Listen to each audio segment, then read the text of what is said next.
নমস্কার। আজ রবীন্দ্র জয়ন্তী উপলক্ষে আমার বিশেষ নিবেদন। রবীন্দ্রনাথ ঠাকুরের লেখা পুনশ্চ কাব্যগ্রন্থের অন্তর্গত সাতমোচন।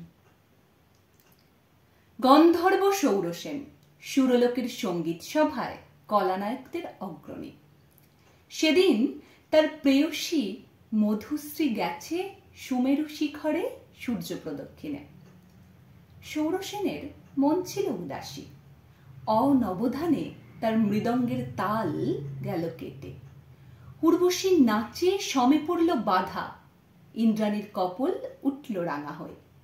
স্খলিত ছন্দ সুরসভার অভিশাপে গন্ধর্বের দেহশ্রী বিকৃত হয়ে গেল।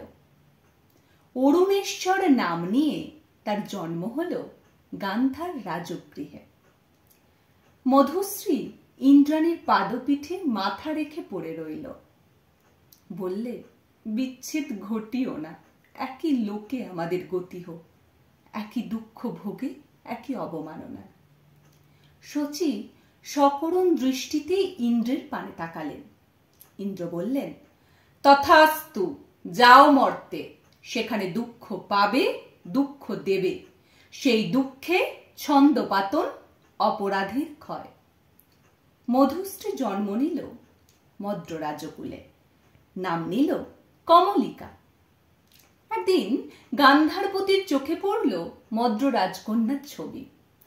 সেই ছবি তার দিনের চিন্তা, তার রাত্রের স্বপ্নের পরে আপন ভূমিকা রচনা করলে।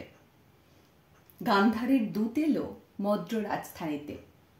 বিবাহ প্রস্তাব শুনে রাজা বললে, আমার কন্যার দুর্লভ ভাগ্য, ফাল্গুন মাসের পুণ্যতিথিতে শুভ লগ্ন, রাজহস্তির পৃষ্ঠে রত্নাসনে মদ্র রাজসভায় এসেছে মহারাজ অরুণেশ্বরের অঙ্কবিহারিণী বীণা।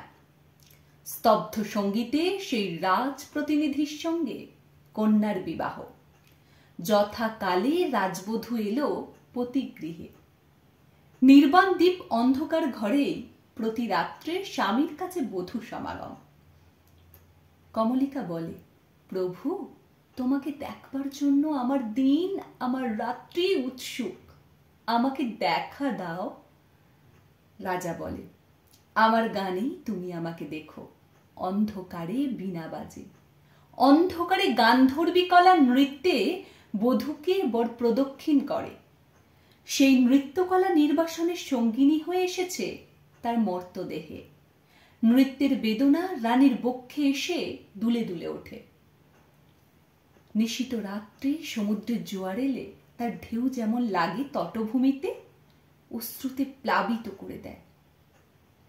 একদিন রাত্রির তৃতীয় প্রহরের শেষে যখন শুকতারা পূর্ব গগনে, কমলিকা তার সুগন্ধি এলো চুলে রাজার দুই পা ঢেকে দিলে। বললে, আদেশ করো, আজ উষার প্রথম আলোকে তোমাকে প্রথম দেখব। রাজা বললে, প্রিয়ে, না দেখার নিবিড় মিলনকে নষ্ট করো না, এই মিনতি।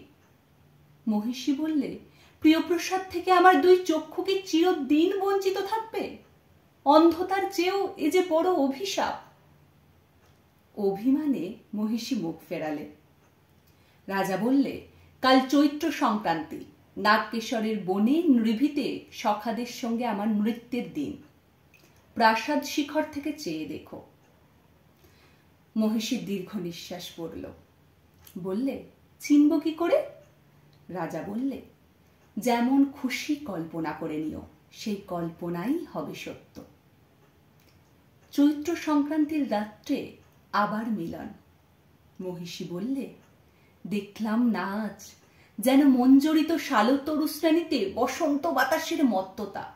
সকলেই সুন্দর, কেবল একজন কুষ্টি কেন রসভঙ্গ করলে? ও যেন রাহুর অনুচর, ওখানে কি গুণে সে পেল প্রবেশের অধিকার? রাজা স্তব্ধ হয়ে রইল। কিছু পরে বললে, ওই কুষ্টির পরম বেদনাতেই তো সুন্দরের আহ্বান। কালো মেঘের লজ্জাকে সান্ত্বনা দিতেই সূর্যরশ্মি তার ললাটে পড়ায় ইন্দ্রধনু। মরু নিরস কালো মর্তের অভিশাপের উপর স্বর্গের করুণা যখন রূপ ধরে, তখনই তো শ্যামল সুন্দরের আবির্ভাব।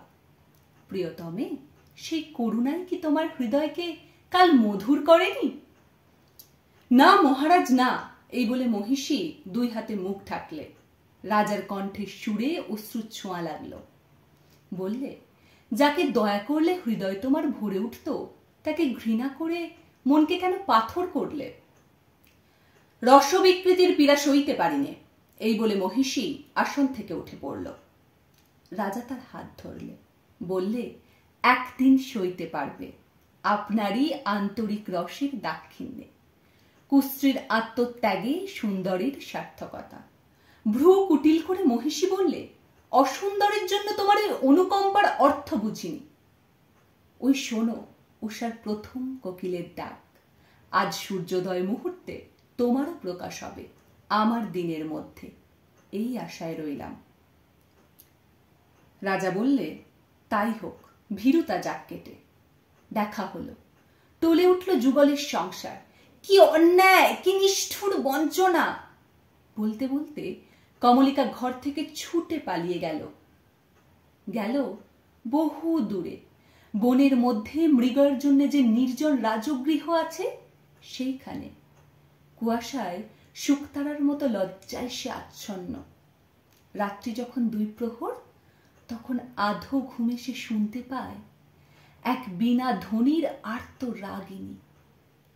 স্বপ্নে বহু দূরের আভাস আসে, মনে হয় এই সুর চিরদিনের চেনা।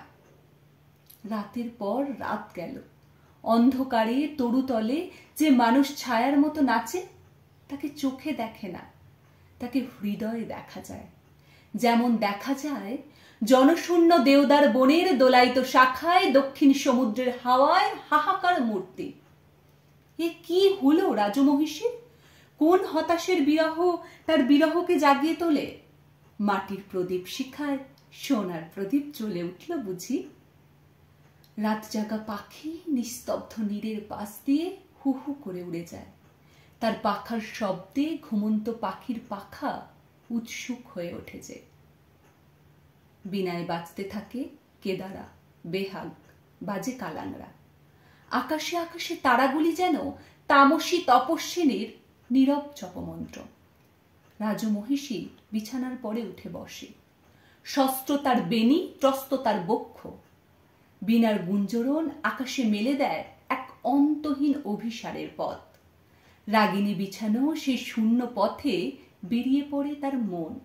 কার দিকে? দেখার আগে যাকে চিনেছিল তারই দিকে। একদিন নিম ফুলের গন্ধ অন্ধকার ঘরে অনির্বচনীয় আমন্ত্রণ নিয়ে এসেছে। রাজমহিষী বিছানা ছেড়ে বাতায়নের কাছে এসে দাঁড়ালো। নিচে সেই ছায়ামূর্তির নৃত্য, বিরহের সেই উর্মিদোলা। মহিষীর সমস্ত দেহ কম্পিত। ঝিল্লি ঝঙ্কৃত রাত, কৃষ্ণপক্ষের চাঁদ দিগন্তে। অস্পষ্ট আলোয় অরণ্য স্বপ্নে কথা কইছে।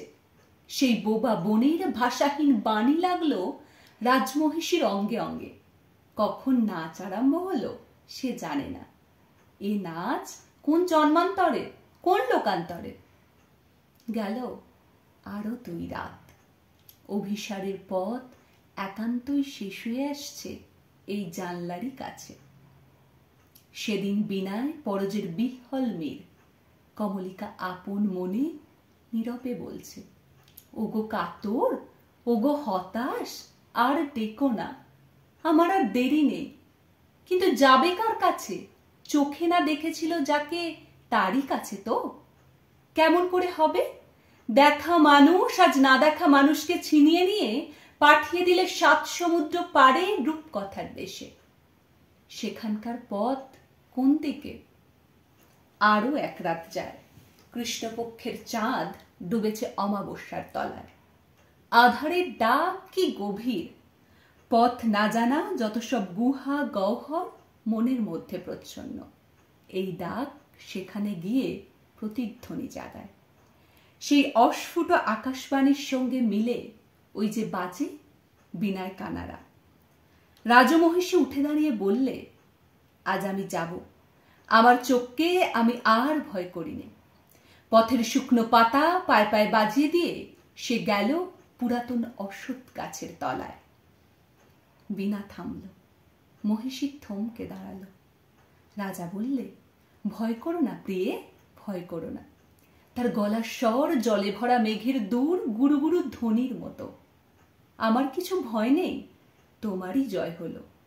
এই বলে মহিষী আঁচড়ের আড়াল থেকে প্রদীপ বের করলে, ধীরে ধীরে তুললে রাজার মুখের কাছে।